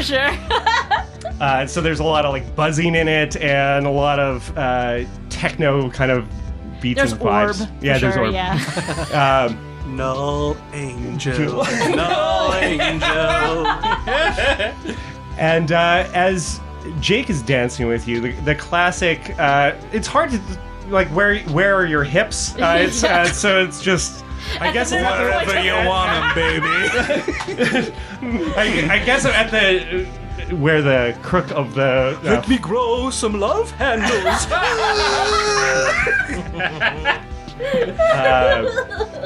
And Jake is Miserée. This is incredible. I'm glad that we actually got we won. We're here. How are you feeling? I'm honestly on top of the world. This is all I could have possibly asked for. Yeah. Hey, I'm sorry that I didn't check in with you. I wish I'm a little hurt that I didn't know about you and Bubby. To be honest, I'm sorry. It's kind of new for us. We're sort of figuring it out as we go. I'm not 100% sure what we do is kissing, but it's nice. Fair to say Miserée did not see what the cause of all that commotion was at the punch table. Yeah, I think so. And I mean, it's silly. I was also gonna. It'll make this next part a little easier. I was actually going to come and talk to you because I was going to let you know. I was going to let you down easy because I don't know. I know that this was going to be our dance and everything like that, but I was hoping to dance with Shelly for the rest of the night. Oh. I didn't mean to keep that from you. I just know that this was really important, and like I wanted to make sure that you knew that we were friends, but I don't think this would have worked out. But I guess you didn't even have that feeling. I hope you realized I didn't want to use you know how I can kind of read minds. I've been trying to not do that with friends because if you think about it too hard, it's kind of an icky thing. So I didn't want to do that. And right, I forgot about that. Yeah, I know. I feel like I forget about it a lot, like because I haven't really used it. You'd think I would have used it a lot more, but it's because I didn't want to hear people just saying terrible things about me in their head, so I kind of neglected it. But I see. Well, of course you can dance with Shelly. I think that would be really nice. Yeah. And I do think, for what it's worth, this is a really nice dance too. Yeah. But there's something I need to tell the whole crew. I'm thinking afterwards, I think Bubby got kicked out. I don't... What? Yeah. And she looks around the hall and doesn't see Bubby anywhere, and she's like, but my next dance was going to be with Bubby. I think he got kicked out. I don't know. I saw my dad and Mr. Bob kind of take him out. What did he do? He promised. I don't know. I think he was doing something with Doug and Sam. Oh. Yeah. Oh, wait. Do you think they recruited Bubby to spike the punch? They've been talking about the whole year. They've been talking about it the whole year. It's been their long con. Well, that's exactly what they did. Why didn't we think about that? We could have stopped it so much earlier. We could have stopped it so many times. We could have stopped it in October. And regardless, I want to get the crew together at the Malamute once it's all done. I got something to tell everybody. Yeah, I think we can do that. All together at the Malamute. That sounds nice. Yeah. All together. And I think they carry on this dance, and Jake goes off to have a dance with Shelly, and Miserée for a while is just standing in the center of the dance floor as if she's expecting something to change, but Bubby isn't here.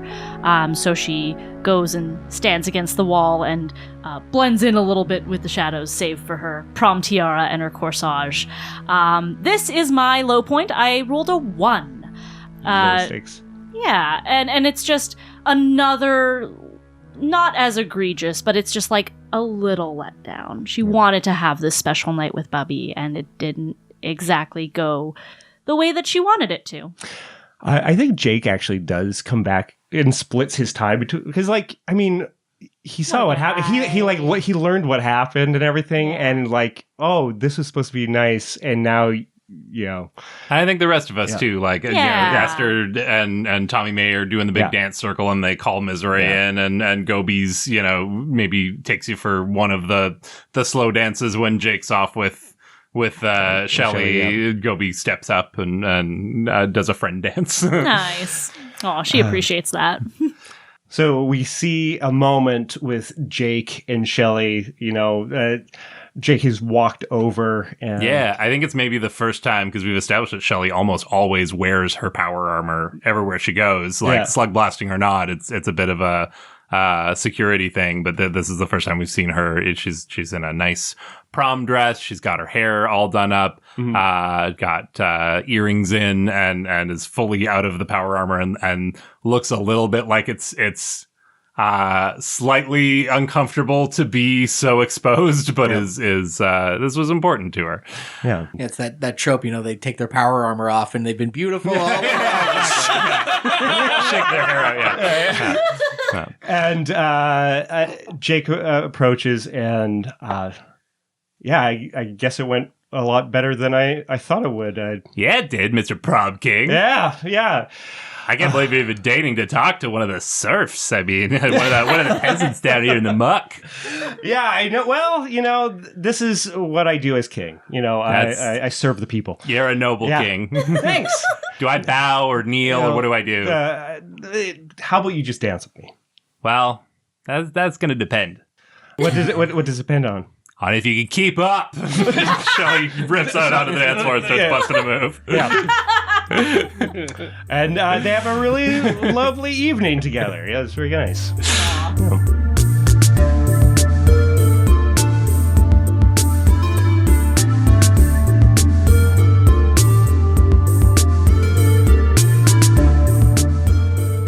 At some point, I'm thinking you said you would have a dance. Yeah, maybe we Miserée, finish up our slow dance and Goby goes kind of back over to awkwardly hover around the snack table because he doesn't have a date and isn't big on dancing, is kind of just, Probably trying hard to in the armor. Exactly, yeah. Can't do aerobics, can't dance. Slow dances are great. Yeah. But the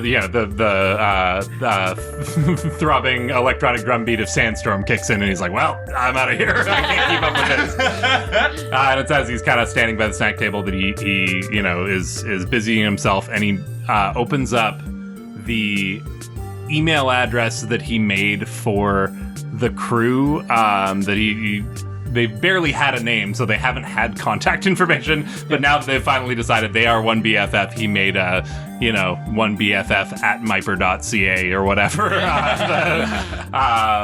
And maybe didn't have the notification set up properly. So as he's scrolled through all his feeds and is looking for something to, occupy his attention, and goes into this one BFF email and starts seeing a bunch of emails sent from not the XBF, because we established that we didn't make the qualifier. Our video didn't count. We didn't quite make that threshold, and not Quantum Brook Multiversity, his dream school that he had been aiming for this whole season, but.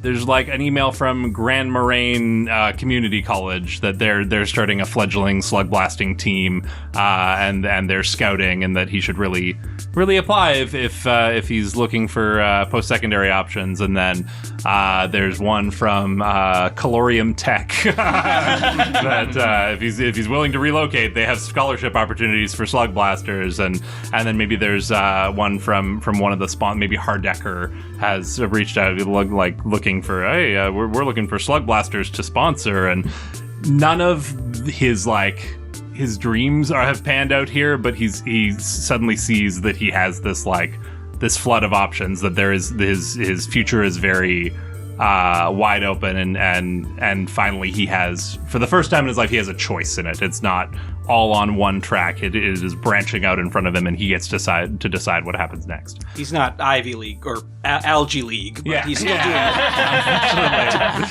And that's my high point. I rolled a 3, which is like a glimmer of hope. It's not everything you ever wanted, but it's the future's still looking bright.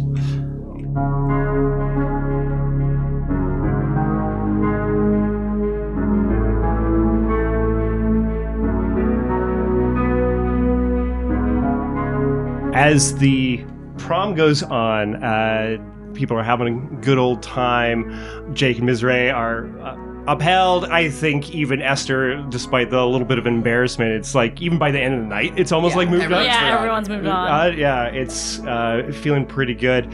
It's getting quieter, and it's getting towards the end. The crew is kind of waiting outside the gym while Bubby has been brought back in to help start cleaning up the gym a little bit. The crew's waiting for him because, they all want to go to the Malamute, but we're kind of like waiting a little bit for Bubby to clean up inside with Mr. Bob. They've put down the projector and everything.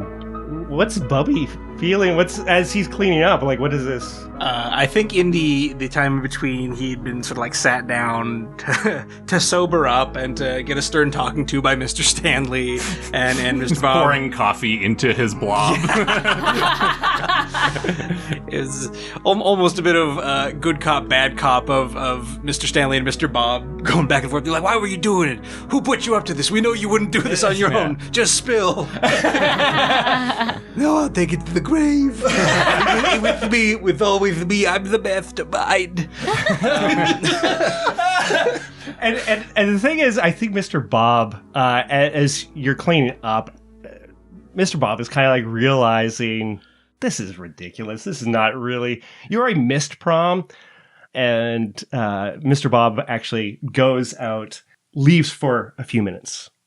And then the door opens again, and in walks Miserée. Oh, Mr. Bob, I think I almost got this corner. I can't believe how much cake I splattered on the wall.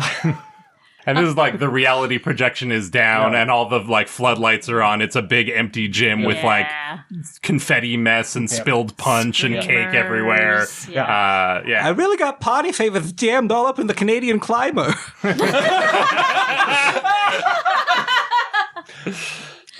Does that mean it's still a party? Miserée, you're not Mr. Bob. Nope. Oh, dear. My goodness, that crown? You did it? I wasn't sure. Nobody would tell me. They said it was part of my punishment to not know. They said knowledge was a gift. You two won? We won! It was wonderful, and then I wanted to have my second dance, and well, that didn't exactly happen, did it? Oh, Miserée, I'm so sorry about that. I keep letting you down over and over again. I'm real sorry. Well, I think this time it was an honest mistake, and you know, whatever you do, you give it your all, and that's one of the things I like about you. Well, thanks, Miz. Would you make it up to me? She holds out her hand. And Bubby gets up into his Chalamet form. Mr. Bob comes running in, and at the corner, it kind of turns off some of the lights. So, like, you know how they have it set up so that there's two different sets? phases in between. Still, like, half of lights. the fluorescent lights are off. So it's not really mood lighting, but it's the best he can do with those kind of lights. And then he puts a little boom box and he hits play on it, and it's queued up. Dun dun dun dun dun dun. Dun, dun, dun, dun, dun, dun, dun, dun, dun. And it's, of course, the hit song. They've remade Kiss from a Rose again because Joel Schumacher made it famous in Batman Forever. He brought it back for Batman X. Of course he did. And it plays softly as the two of you. Our song. Camera pulls back into a wide shot of the empty gym and just Bubby and Miserée dancing to a tinny Kiss from a Rose. Yeah, it's from a terrible boom box. And Mr. Bob keeps cleaning off to the side, and he looks over and just gives a slow nod. And they get their dance. Yeah. And even though Bubby missed out on what would have been a big prom night, you know, this is my high point rolling. I think I got 2 1s. So just a little glimmer. He gets his dance. He got hammered. What a night.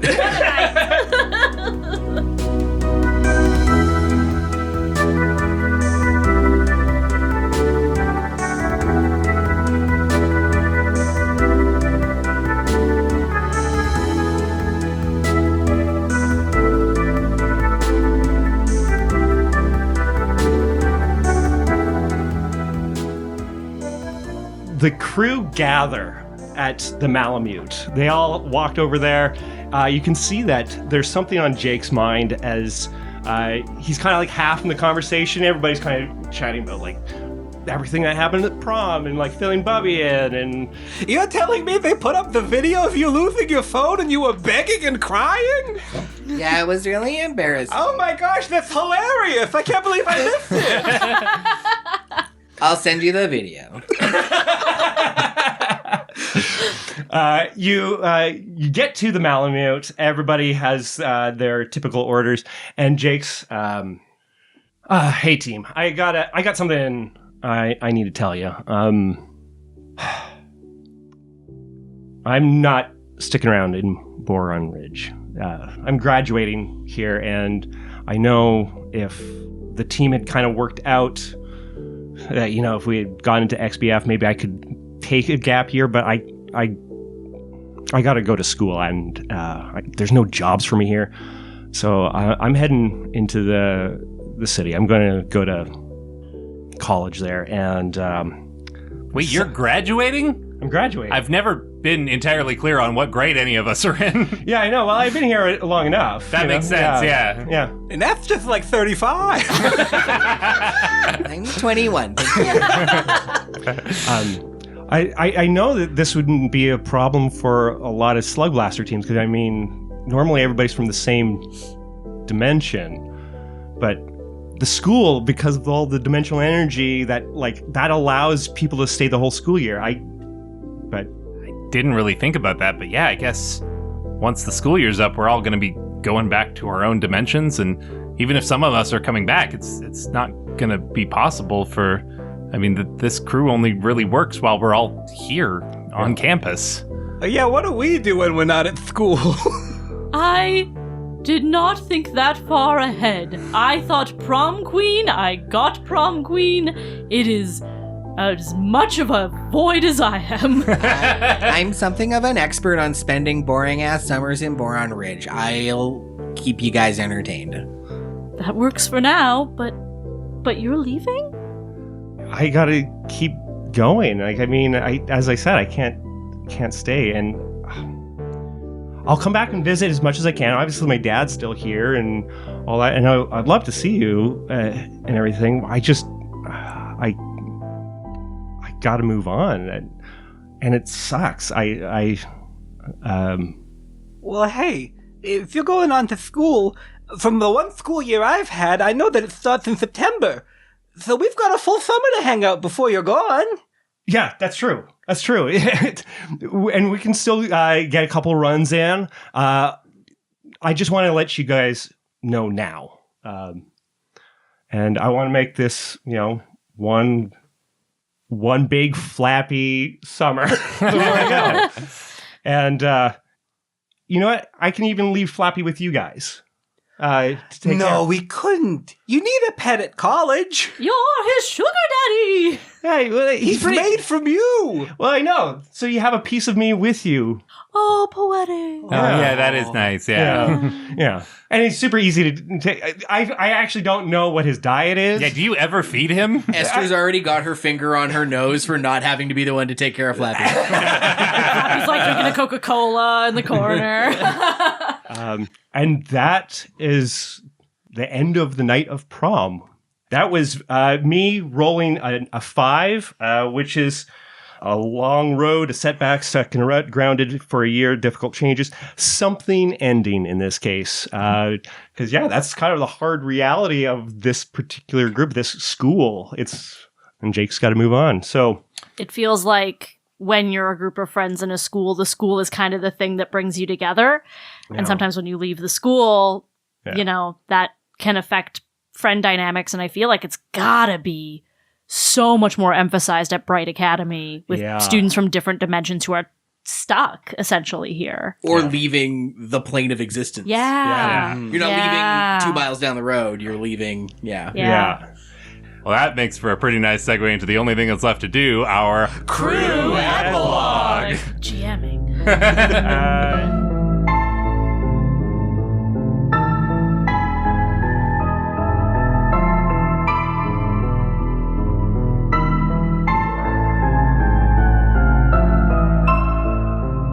We're going to start with what is that one epic story everyone tells about you and this crew. The Guts has final say in this. Zolatan.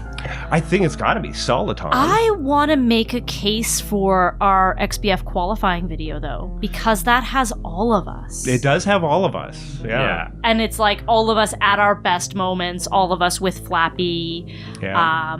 And it's our first real outing as like the crew. It's the one BFF thing. Yeah, I think it's fun if it gets like a bit of a cult status of like, how could XBF not take them? Yeah. I think among Bright Academy students, it's the Zolatan, but I think in Slugblaster at large, it's that video, and I think new friend TMZ gooses some of the numbers. Like, they're really good at kind of amplifying the... Adds the right hashtags, gets the SEO in there. Yeah. And it like maybe makes it onto a Slugblaster magazine blog post, and It's like one of those things where, you know, years down the line, they'll like debate about it, like, oh, the top 10 times when a Slugblaster team was denied in the XBF, and it's underrated like, videos of the decade. Yeah, and like, and there's that tragedy of this team could only exist for such a short time.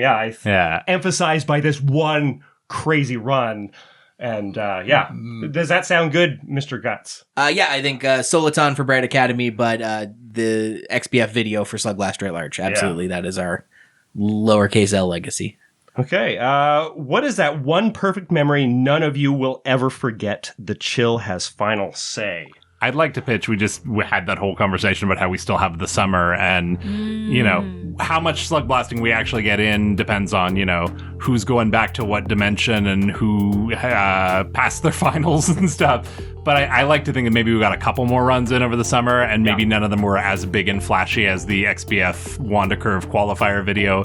But that's, you know, that's the one everyone else remembers. The one we remember is like our perfect run to wherever that was just for us. And I'm open to suggestion about where is that? Where did we have our perfect run? Ooh. Yeah, I think it's that moment when we all got eaten by giant worms in Empyrean.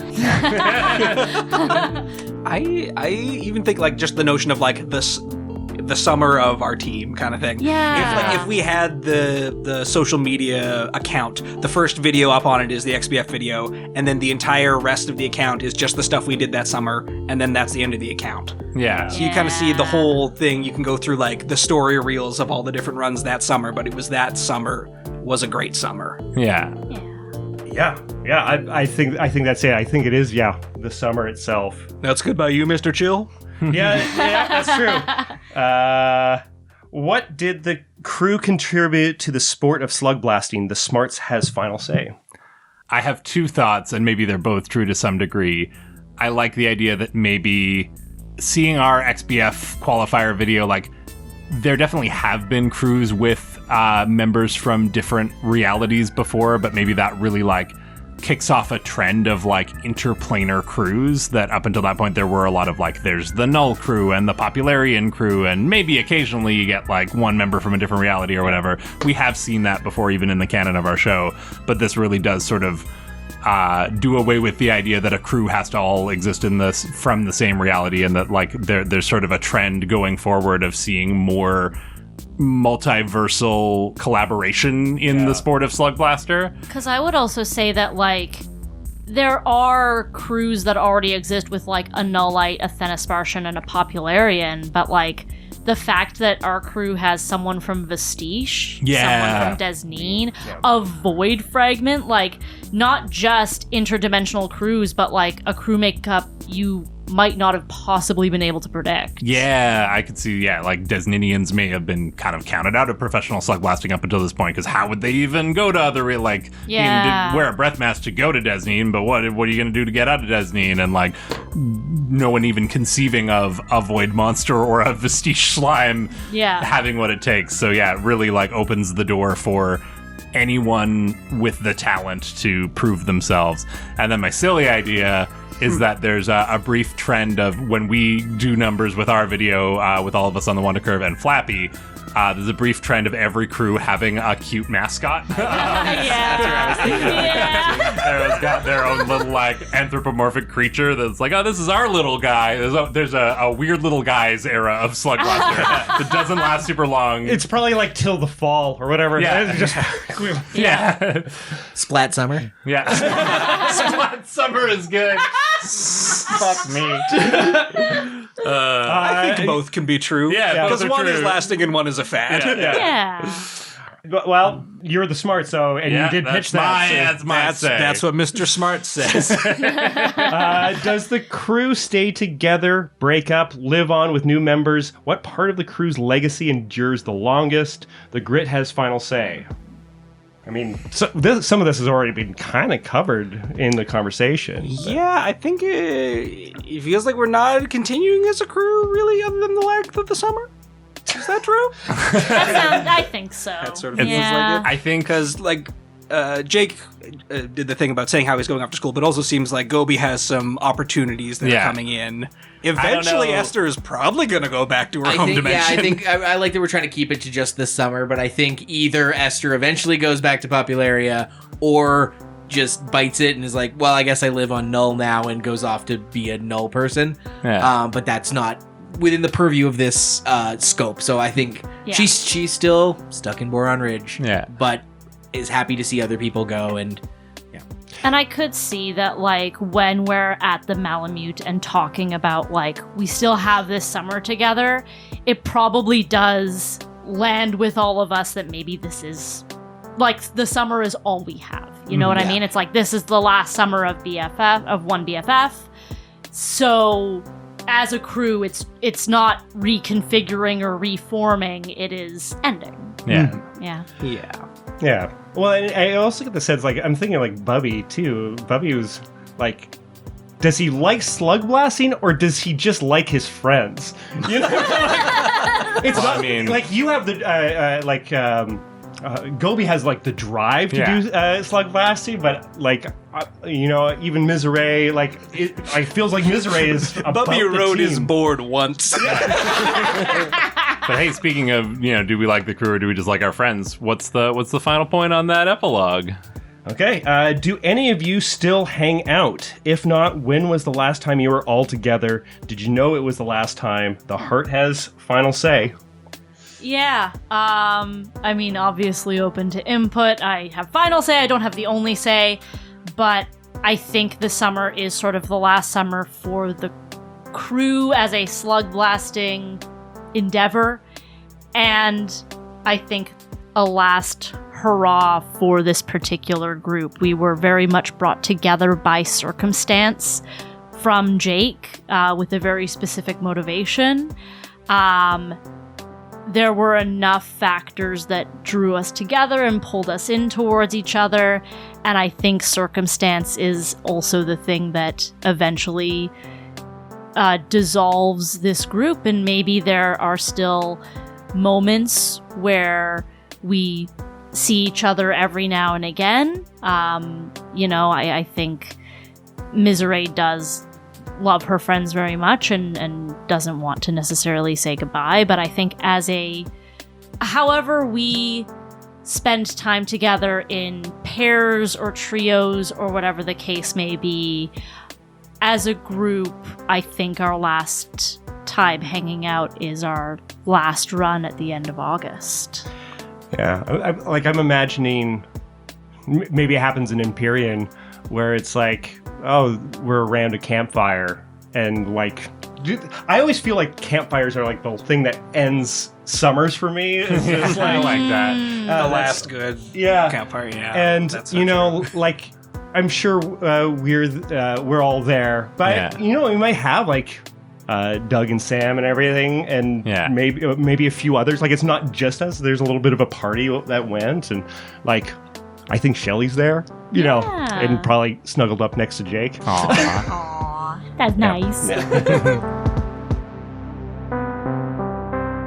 But yeah, and that's probably the last shot of like pulling away from this like. It's like a silvery fire on an indigo ribbon against this like green sky. Yeah. Yeah.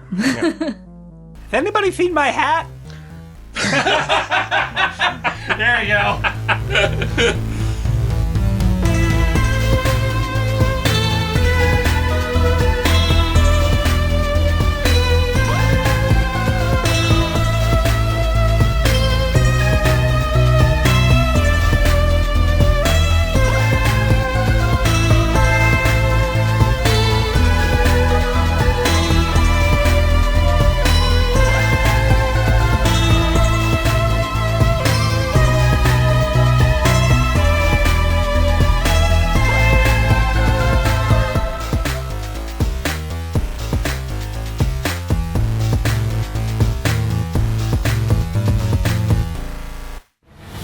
I'm Liam Creswick. I'm Scott C. Bourgeois. I'm Greg Beaver. And we host I Have Some Notes, the podcast with cuts, keeps, punch-ups, and tweaks on mediocre movies. Each episode, we pitch potential script revisions and different production choices in an attempt to improve the films that didn't quite reach their potential. From Armageddon to Zack Snyder's Justice League, we invite you to be armchair screenwriters with us as we swap notes, riff, and celebrate the middle list of movies. Subscribe now to I Have Some Notes.